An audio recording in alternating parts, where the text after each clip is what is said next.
we have become so habituated to undermining, downplaying, minimizing, and negating ourselves. Hello, sunshine, and welcome back to Paradigm Shift with Ayandastood, a place where we reframe what is and reimagine what could be. I hope you enjoy today's episode. Let's paradigm shift together. Many of us do not feel qualified to go after our very own dreams. We ask ourselves, who am I to have a podcast? Who am I to write a book? Who am I to be a creator? Who am I to write this screenplay that I've been dreaming about? Who am I to start this business idea that I've had for years? We ask ourselves, basically, who am I to go after the very thing that I've been dreaming about? This can also look like, oh, I'm only 22 years old. I'm 28, by the way, but I'm only 22. What do I have to say? Who am I to write a book? Or it could look like, I don't have a PhD on this topic. Who am I to speak on it? Or, I've done so much research on this already, but I just don't think I know enough yet to share my voice with others. We may say to ourselves, I've never been in a romantic relationship, so how am I going to sustain one? Who am I to think that I have what it takes to sustain a long-term romantic relationship when I've never done that? We are always asking ourselves, who am I? And in this process, we deny and we negate all the rich experiences that we have had throughout our lives. We have grown up in a society that has a very narrow understanding of expertise. And the reason why it's set up that way is so that we are dependent on institutions to tell us what we are qualified to do. And the whole society protects this social structure and hierarchy through this idea of the expert. And it's a very silencing force, because then who gets to speak? We are waiting for permission that is never going to arrive. Listen to that again.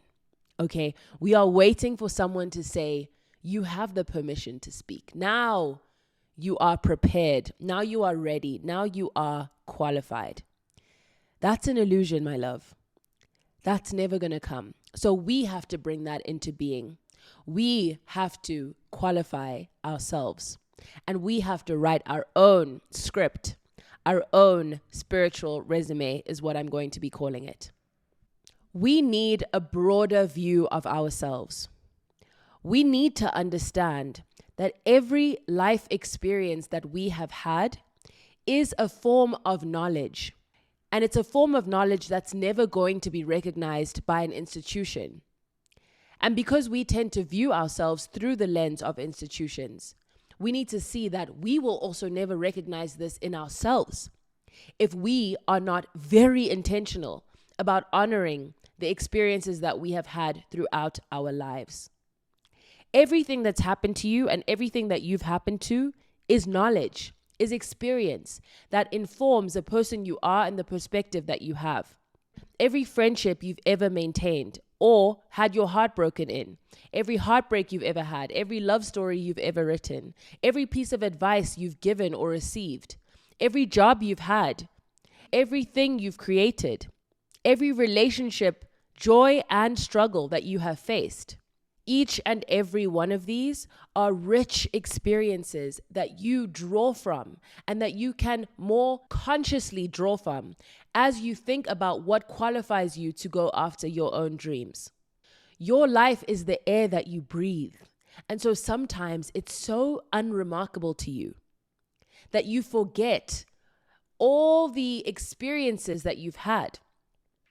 And you forget to take on this much broader and more comprehensive view of yourself and of your experiences.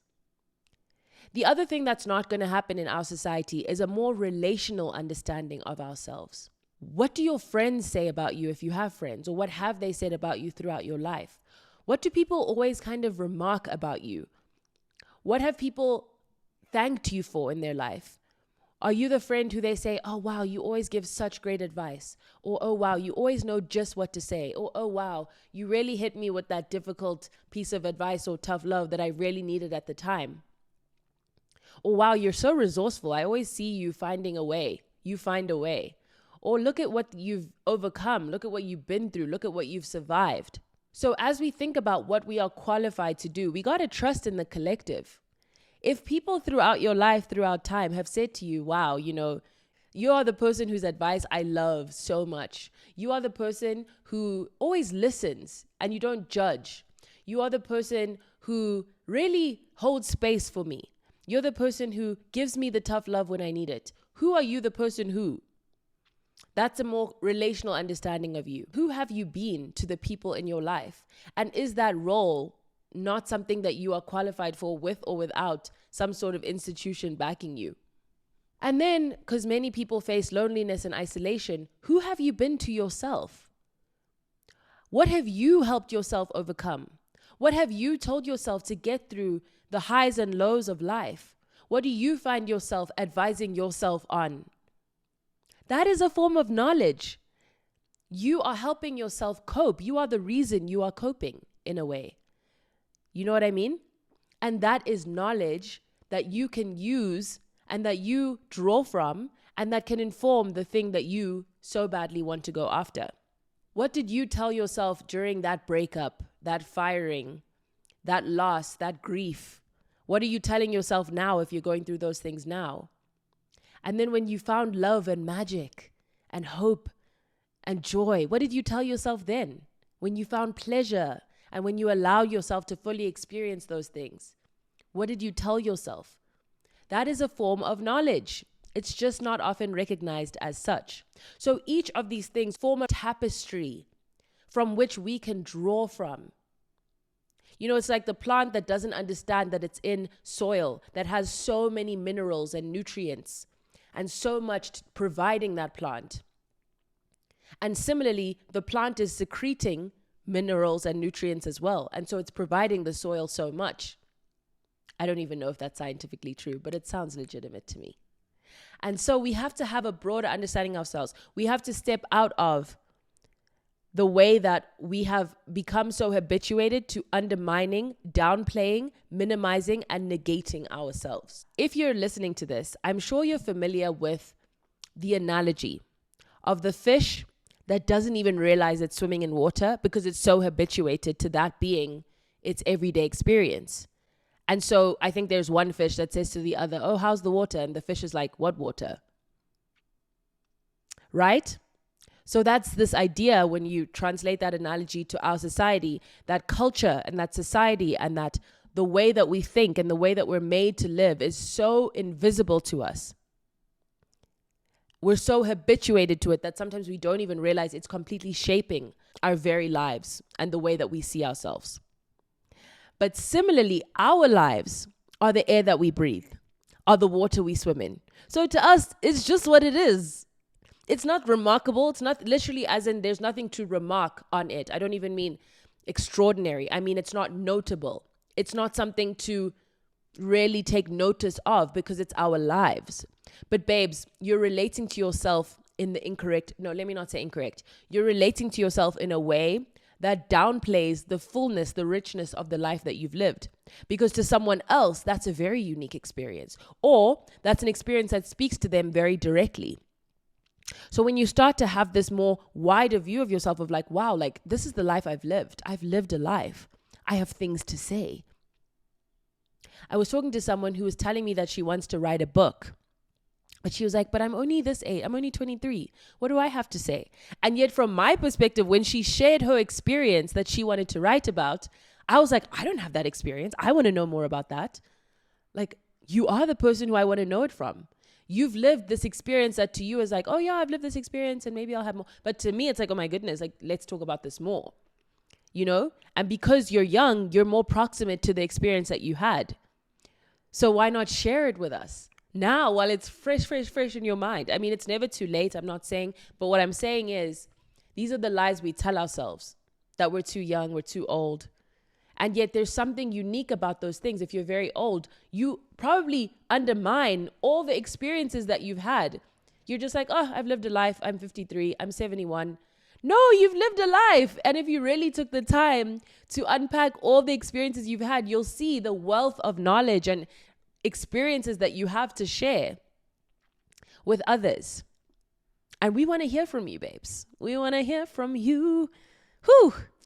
So the richness of your life experiences is exactly the same as the water that the fish swims in or the air that we as humans breathe. It has specific phenomena to it that, unless you carefully study it, are easy to erase and ignore. Your life experiences are so obvious to you that you can't even begin to see how interesting, enlightening, educational, useful, and enlivening they could be to someone else.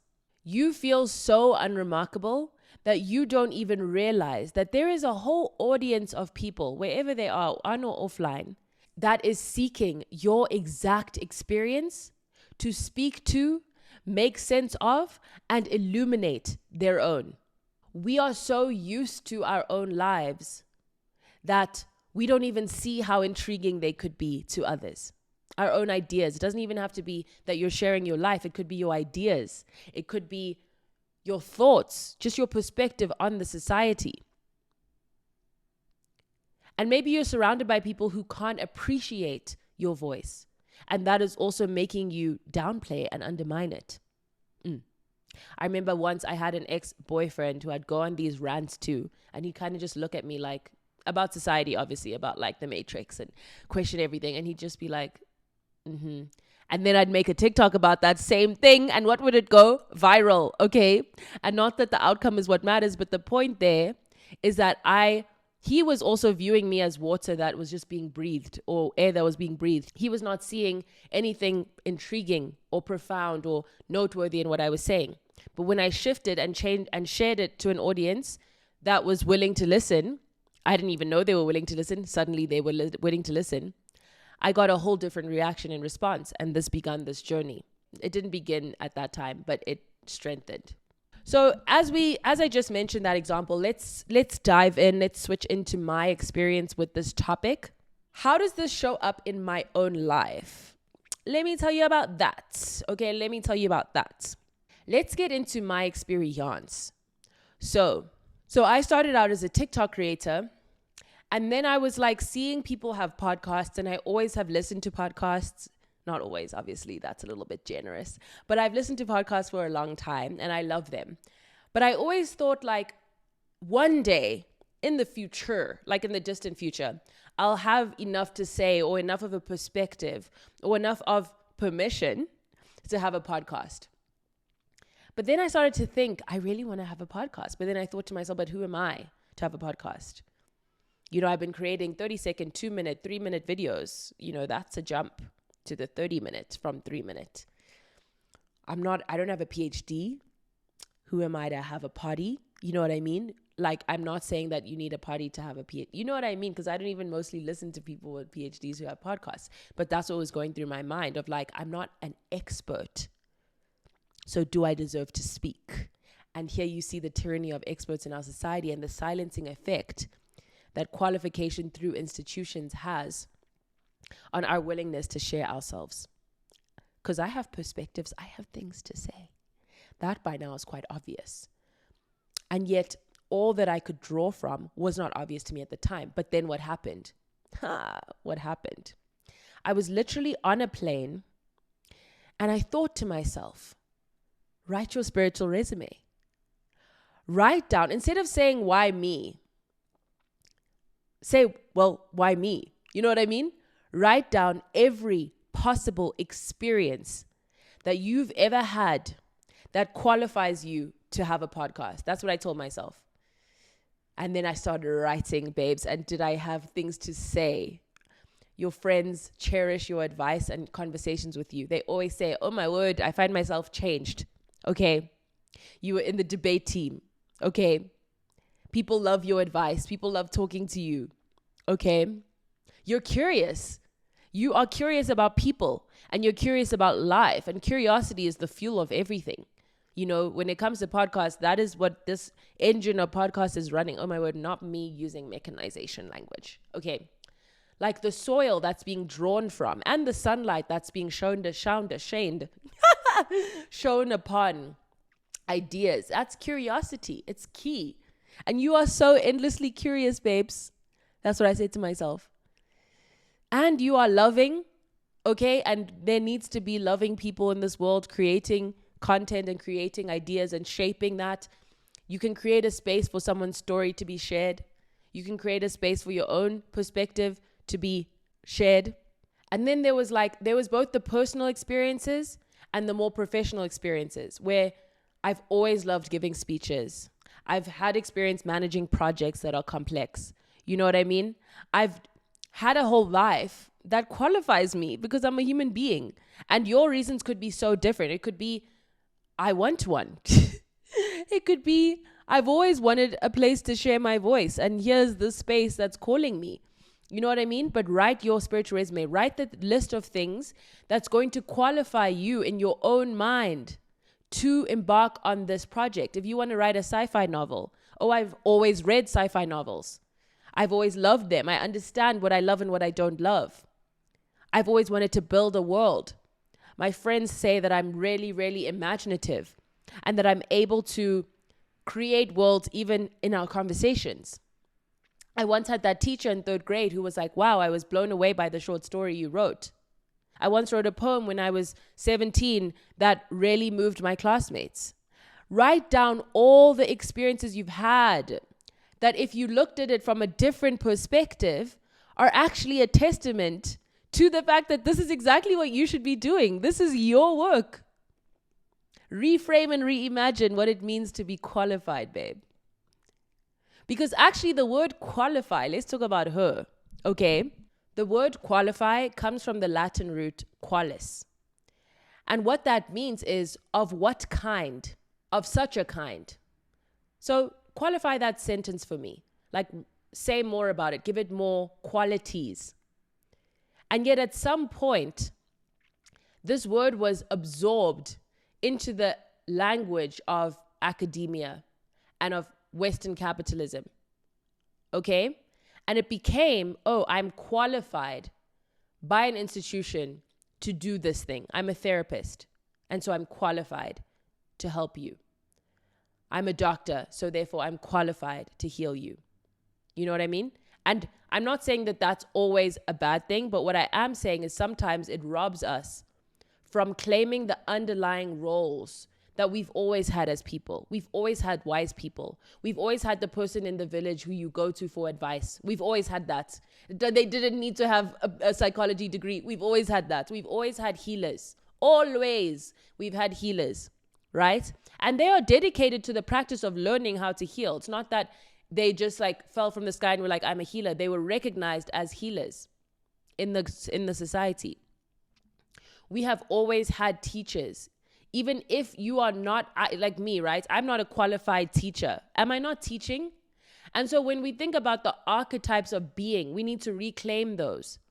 The archetype is the teacher, the mother, the warrior. The archetype is the healer, the wise woman, the witch, the wise person. That is an archetype of being that you should feel so empowered to claim. I know I am a healing presence in many people in my life. But I'm not I don't have a psychology degree or I studied philosophy. But even if I hadn't studied anything, even philosophy is a whole different thing. Philosophy literally means love of wisdom. Yet Western philosophy is obsessed with dead white men and what they thought about things.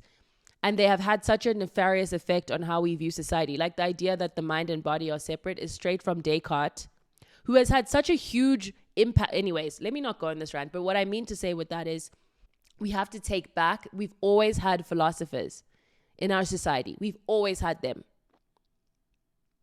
They maybe didn't get a PhD from Harvard in philosophy. No, they loved wisdom. They were known and regarded for their wisdom and for their perspective and outlook on life. It's the way that they lived. They lived as philosophers.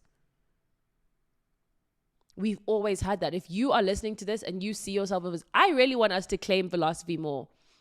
Just claim it. You are a philosopher if you love wisdom, I believe. And if you live your life in a certain kind of questioning mindset. I feel like we should all just be putting philosopher in our bio and reclaim and reimagine, okay?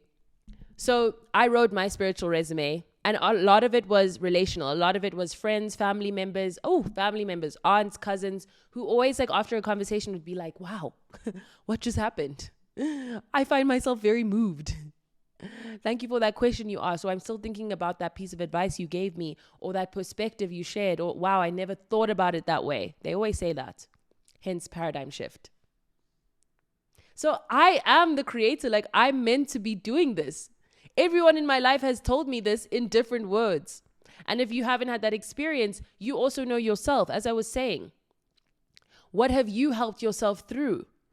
What have you been to yourself? And if you've been into yourself, babe, you can be it to others. If you've brought joy, if you've brought perspective to yourself, if you've brought healing, if you've brought patience, if you've helped yourself overcome something very challenging. And it could be this was in community with others, but it could be it was on your own, because there's a lot of isolation and loneliness. If you did it for yourself, I'm telling you you can do it for the rest. If you're the reason many people in your life know about what it's like to have this experience or that, who are you not to write a book on that? To the point of that story I shared earlier. You have all that it takes. Write your spiritual resume, my love. And why am I calling it spiritual? Because I wanted to include everything and anything. Everything that comes from your spirit. Relationships, what you think of yourself, what others have thought about you, what you've experienced, what you love, what you see, but you cannot confirm because it's mystical or magical. It's the fullness. It's not a professional resume, because that would ask you to dilute yourself into the language even of the profession that you're applying for. There's a specific jargon, vocabulary. There's a specific take on what experiences matter in a professional resume. A spiritual resume, anything goes, everything goes. The feelings you have, the experiences you have had, the advice your friends seek from you, who you know yourself to be, what ignites your soul, what makes you feel alive, how do you help others feel alive, your worldview, your perspective, your ideas, the things you cannot shut up about. That is a huge thing that qualifies you, by the way. If you can't shut up about it, babes, someone wants to listen to you. I'm telling you now. Your doubts, your fears, the ability you have to express and honor those things. All of this forms a tapestry of experiences that are going to support you and inform you and enrich you as you embark on this project, on your dream. It's your dream. Why on earth would the universe or whoever you believe in give you a dream that you aren't capable of actualizing? You know what I mean? In a minor way. Like, maybe we can't create the Oscar film, but we can create a film. And eventually, if we keep creating films, we can create that film.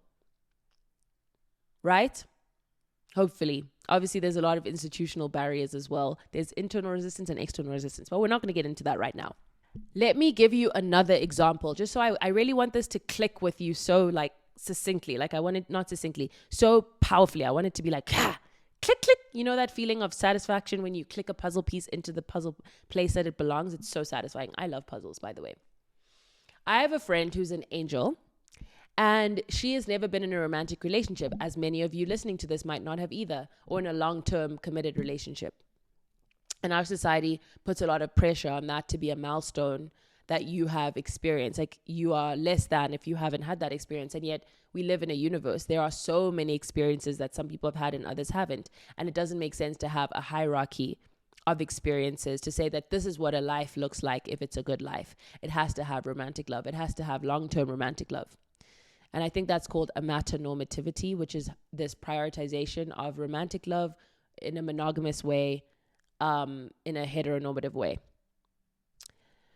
So this friend does really want to be in a romantic relationship, which is perfectly fine. I mean, many of us have our longings, right? Many of us have romantic longings. I long for romantic love, less so than I used to. I'll do a separate episode on that. But what she fears, this friend of mine, this angel, is that she doesn't have what it takes. She fears that she doesn't have the skills to be in a romantic relationship long term because she's never been in one. But here we know, what is she going to do? She's going to write her spiritual resume. And let's do this from a different angle. Let's say, okay, what are all the things that someone who sustains a romantic relationship needs to be? Like, what are the qualities or the traits or the characteristics that would make them more likely to be able to achieve that goal? They need to be loving. She's loving. They need to be honest and transparent. She's honest and transparent. They need to be kind and open-hearted.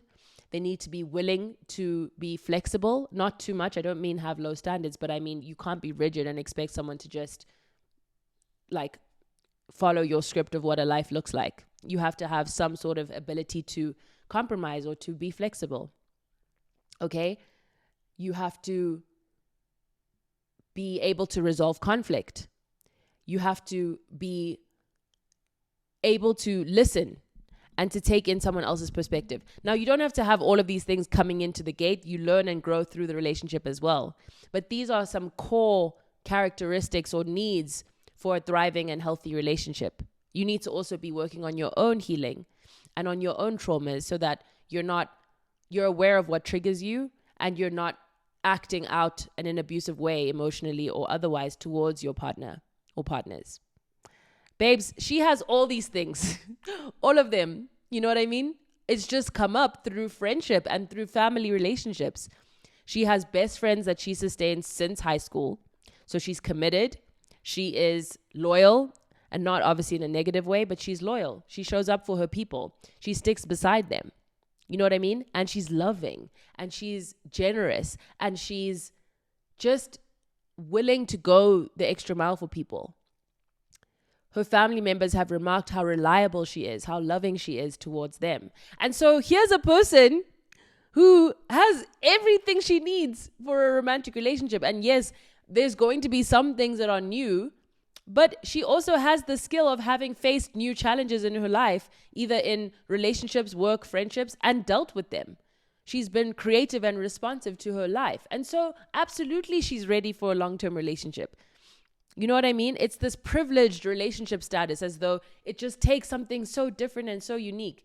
And many of the intimacy is intimacy. The things that make people feel close to each other are quite the same. You know what I mean? That's what Marissa Franco argues in her book, Platonic, is that the things that make someone feel a sense of intimacy transcend the relationship category that it's in. Mother and child, you know, cousins, friends, lovers. Do you listen? Are you deeply interested in what the other person has to say? Do you hold space for what they have to say? And do you feel heard? Are you able to share meaning? Are you able to do things together that are interesting to both of you? Are you able to create a space for closeness and for intimacy? Once you can do that, that's on your spiritual resume, babe. That's going to inform so many other things that you can also do. So she can find examples of all the traits that she thinks are necessary for a romantic relationship. She would define that for herself. And she can map herself onto all of them. Literally, not even one stands out. There's maybe living with a romantic lover that's different. But she's learned things, she'll learn things. She's learned to live with a roommate who she'd never lived before with. It's very similar. Like, find the both and. Find the similarities rather than what makes me so different from this task. What about what makes me perfectly suited for this task? Why should I be a podcast host? Why should I write a book? Why should I be a creator? Well, because I'm always curious about things. I'm always reading things. Tell yourself, convince yourself, why you? Why not you, babes? So remember that Western society is shaped by a very linear understanding of truth. It's a one-to-one relationship. So having a psychology degree means you can be a healer. No, there's many things that mean you can be a healer, actually. And this is not, I love therapists, it's not hate therapists. It's kind of challenging the idea of Western therapy and challenging the idea that this is the only way to bring healing to people. You don't need to have an MFA to be a writer, and you don't need to wait for permission to do the thing that you know you want to do. You need to learn the skill of giving yourself permission, because you are what stands between often you in pursuing that goal. It's your lack of belief, because the belief creates the reality. The belief that I could have something is what's going to make me get it. Now, I'm not trying to say, obviously, we're living in a society with many structural barriers and extreme inequality and extreme forces that hinder people's abilities to create the reality they want to live in. But what I'm saying is that there's no reality that can be created without some sort of belief in the possibility that it could be such. So if you are listening to this and you are reluctant to move forward with your goal because you are asking yourself, who am I? I want you to answer that question. Who am I? None of these things define you, but they're part of the life that you've lived and they deserve to be honored. Write your spiritual resume. Write down, journal, paper, pen. This is your little bit of homework if you want it. And I'd encourage you to do it because it's important to see it on paper, I think. Not even on your phone, but if you must, then in a note on your phone, because then you can keep adding to it easily. Like if something just occurs to you at the coffee shop, you can just add to it. Write your spiritual resume. Write down every single reason, every single experience, every single thought, feeling, vibe that makes you the person for this task. Knowing that there are also others who are for the task. It's not an exclusive thing, but it is about honoring you instead of negating yourself.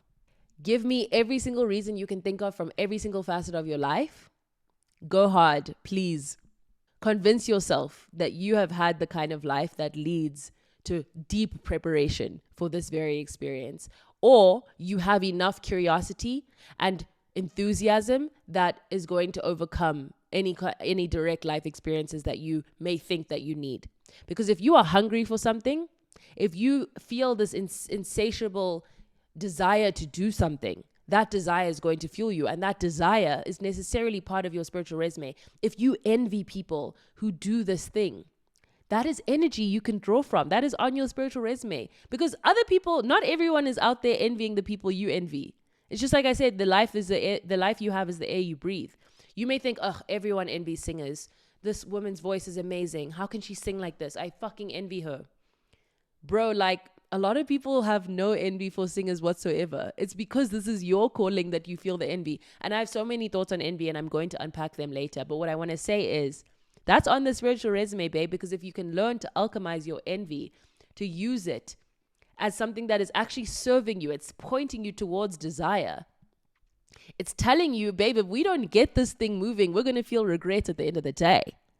That's on the spiritual resume because you envy people that you think everyone envies and they don't. Everyone has the people they envy because they have a calling and they have desires that those people reflect.